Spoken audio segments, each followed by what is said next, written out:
శ్రీమాన్ లాహిరి మహాశయ్ సామాన్య క్లర్కుగా పనిచేస్తూ ఉన్నారు. ఆయన పై అధికారులు చాలా పెద్ద పెద్ద పోస్టులో ఉండేవాళ్ళు. ఆ కాలంలో లండన్కు వాళ్ళు వెళ్ళాలంటే వారం రోజుల పడవ ప్రయాణం తప్ప రెండో సాధనం పెద్దగా లేదు. ఒక పై ఆఫీసర్ దిగులు ముఖం వేసుకొని ఉన్నాడంట.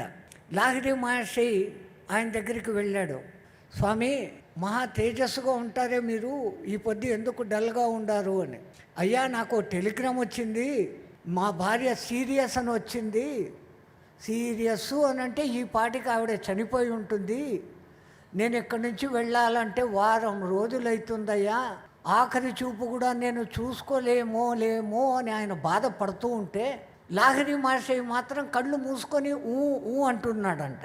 ఆ ఫారెనర్ వాడికి పెద్ద బాధ వేసింది. నేను నా భార్య పోయి ఏడ్చి చస్తా అంటే ఈయన కళ్ళు మూసుకొని ఊ అని ఏదో కథ విన్నట్లు అడుగుతున్నాడు. నా బాధ నీకేం అర్థం కాలేదా అన్నాడంట. అప్పుడు లాహిరి మహాశయ్ కళ్ళు తెరిచి, నీ భార్యకు ఏమీ కాలేదు, ఇంకొక 5 రోజుల్లో ఆవిడ ఇక్కడికి వస్తుంది అన్నాడంట.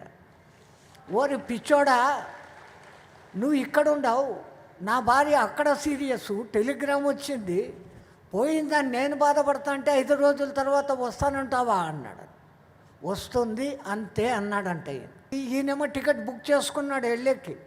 వారం తర్వాత టికెట్ దొరికింది నాకు. ఆశ్చర్యంగా 6వ రోజు ఆయన భార్య అక్కడికి వచ్చింది ఆరోగ్యంగా. ఆమె ఆరోగ్యంగా వచ్చి ఆశ్చర్యపోను మొదలుపెట్టింది లాహిరి మహాశయుని చూసి.